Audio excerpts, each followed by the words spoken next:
Most of you won't be successful because when you're studying and you get tired, you quit.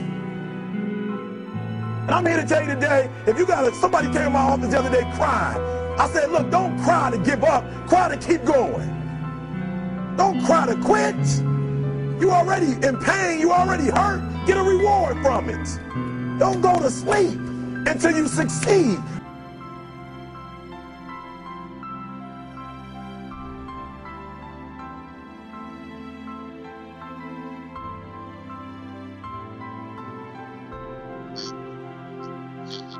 You know, I was sitting there one night and, you know, I was told to think of a name, and I was lying there and I just thought, the machine.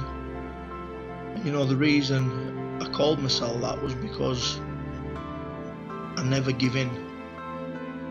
You know, I keep going like a machine. I don't stop. And that's how I got the name, and the name's stuck with me ever since.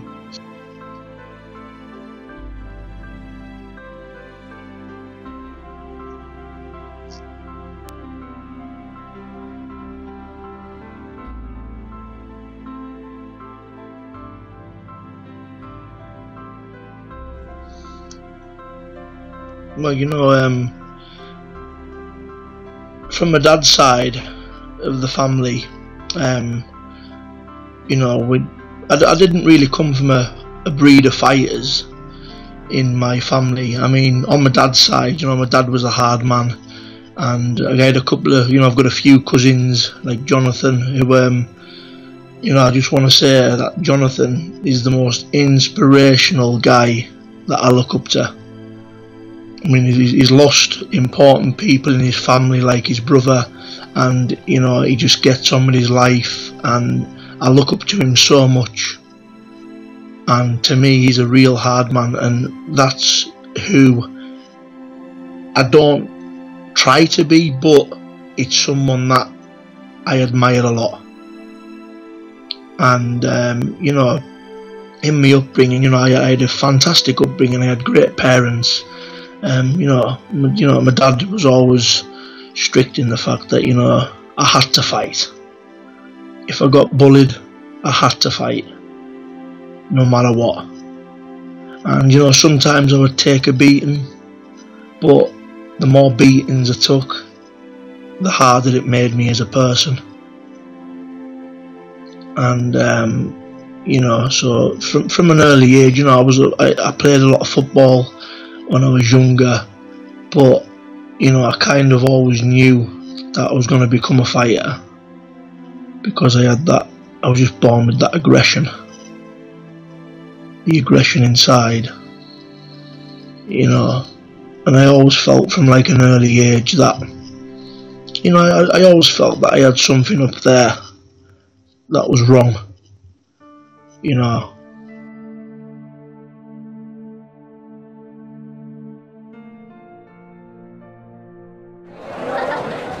Move your head.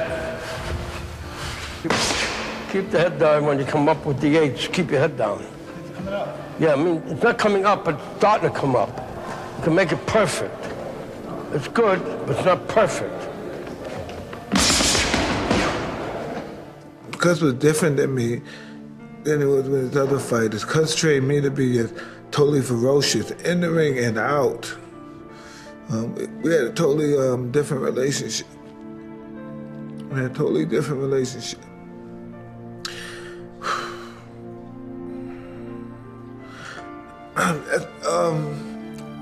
That's why once I got involved with Cuz, I was a young boy, but once he spoke with me every night about discipline and character, I knew nobody nobody physically was gonna fuck with me again.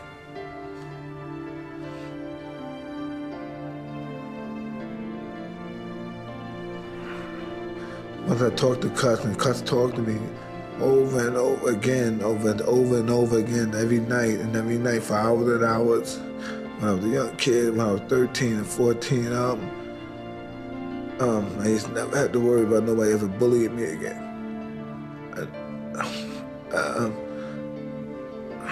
I knew that would never happen again.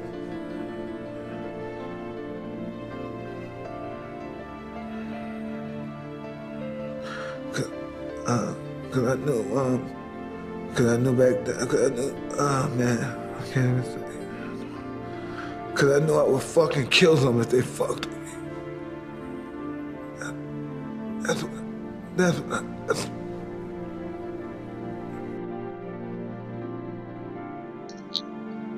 I want to talk about, you know, Stephen the Killer Miller. Me and Stephen, you know, we said a lot of things before the fight. A lot of animosity, a lot of controversy before the fight.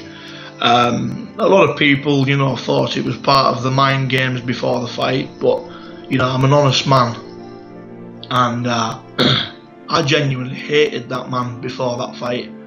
You know, I wanted to go in there and hurt the man. But me and Stephen fought, in my opinion and of a lot of people's opinions, the best fight in 2014. And, you know, we went toe to toe for 6 rounds, 2 big, hard, strong men. And after that fight, you know, I've got so much respect for that man now. You know, he's a great friend. We talk on a regular basis, and, you know, hopefully there will be a rematch in September. But in the meantime, I am starting my training for my fight with Andy No Fear Hillhouse, another great hard gentleman, one of the hardest men in Glasgow, and that'll take place at some point in June. But I always said when I got into Becca fighting, I always wanted to fight the hardest men. And that's why I'm in this sport, to fight the hardest and to beat the hardest.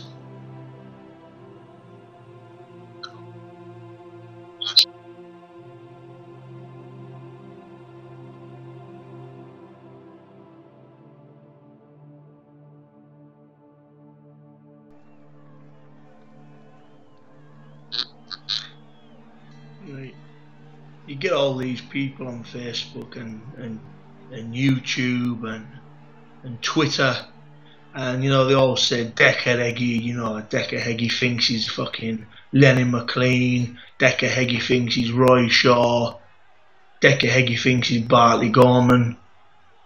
And I've said on several occasions, and I'll say this again on camera, I'm not fucking any of them guys. Them guys are legends in their own names, in their own eras. I'll never be Lenny McLean or Roy Shaw, but do you know what? Them guys will never be me. Because I'm Decca, I'm creating my own legacy, I want to create my own destiny, and this is 2015. You know, this is new breeds of fighters. You know, so when people can go and say, oh, you know, you think you're Roy Shaw, you're Lenny McLean. No, I'm not. But they ain't me either. But I look up to those guys, and, you know, I've grew up watching their videos. I admire them. They're inspirational to me. They drive me forward. But, you know, as I say again, I'll never be them guys. I'm my own person, and I'm creating my own legacy, and that's what I want. I want to set my name in stone, so in years to come people can look and say, Decca Heggie.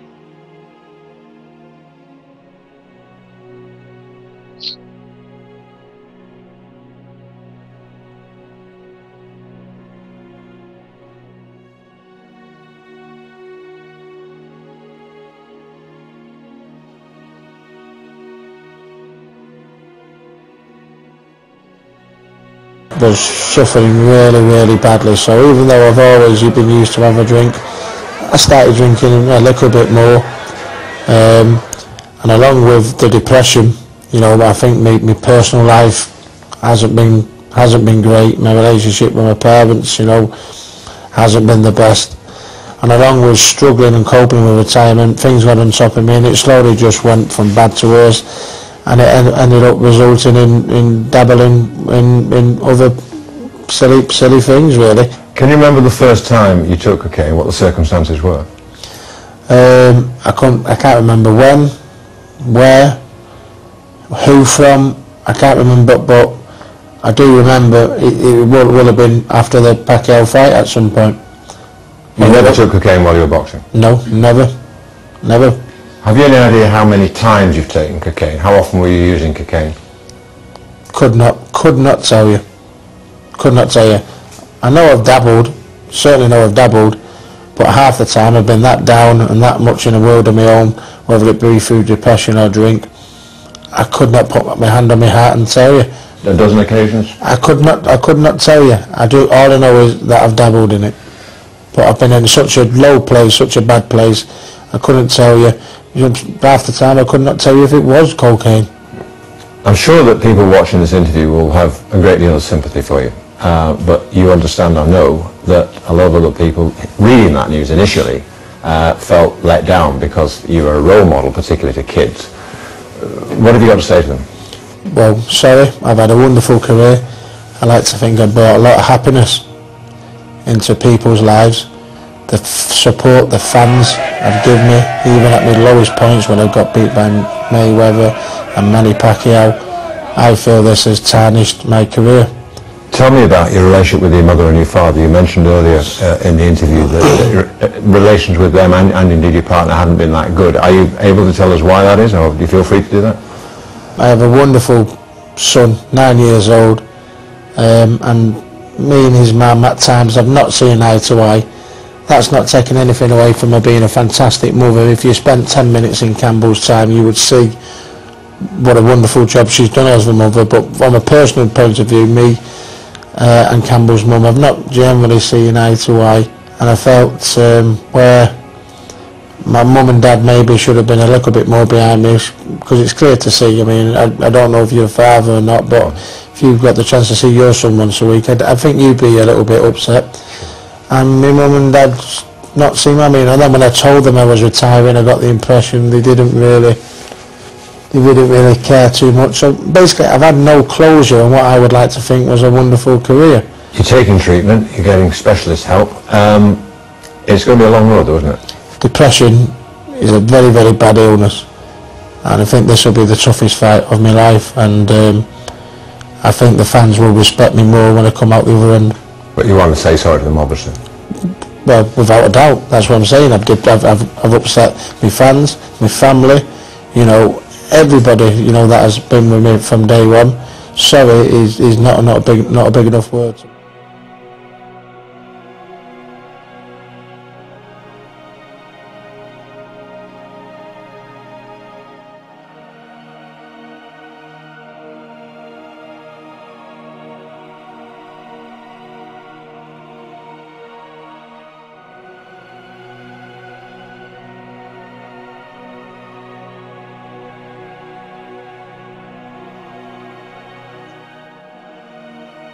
Yeah, I've always had a lot of problems with depression and mental illness.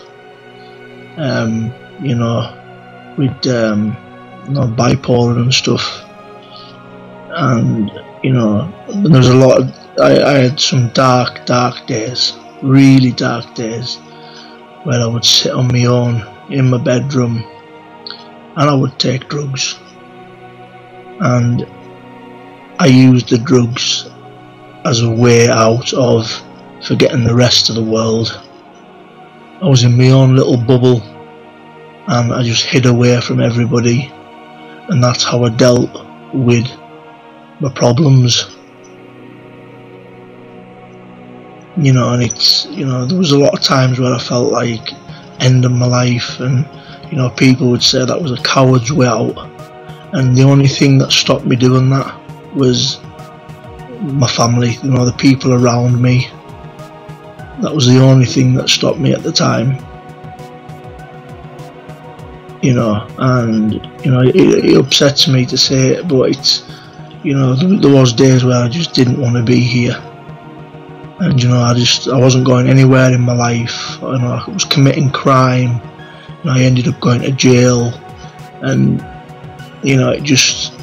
it was dark days, mate. It was really dark days. And I did abuse drugs, and they just fucked my head up. They did really fuck my head up, big time.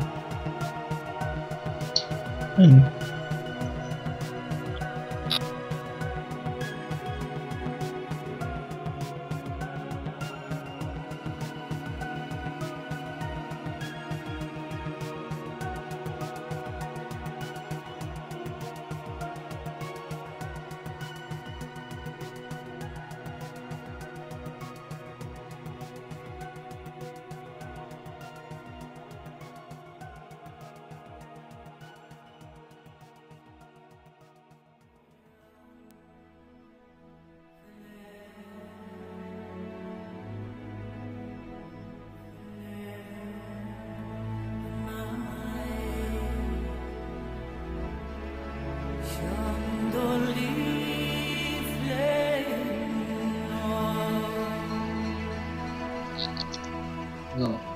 I go in that ring, I go in the harebells,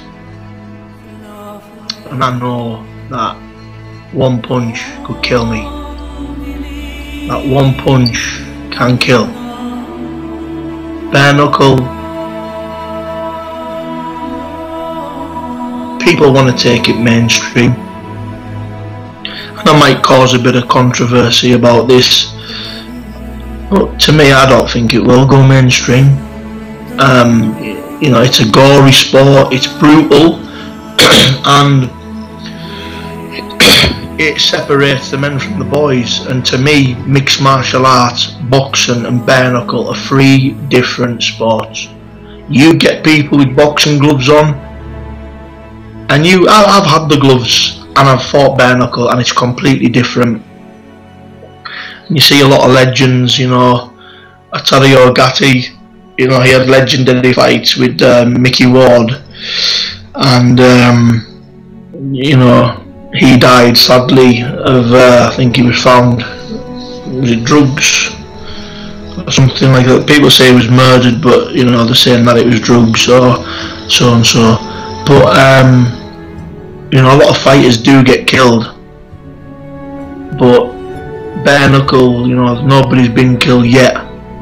You know, I pray to God that it never happens, but every time I go in that ring, I know, you know, that could be my time, that, you know, it could happen, but it's the risk I'm willing to take, and just touch wood, it never happens, but it's dangerous.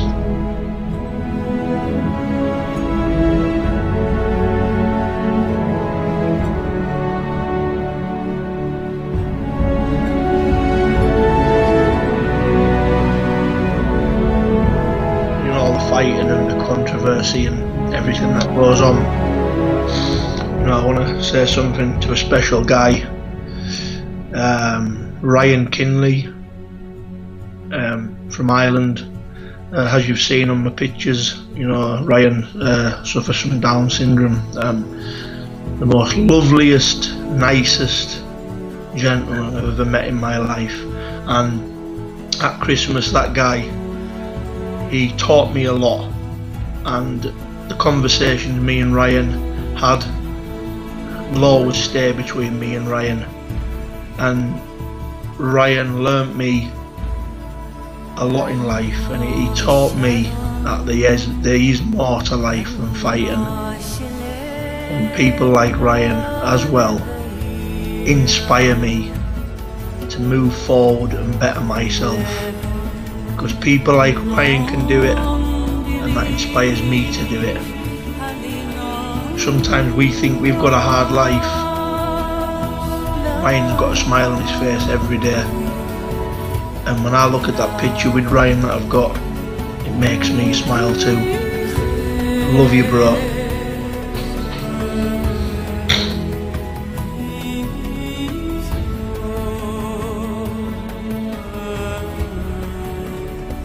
Always push yourself for success.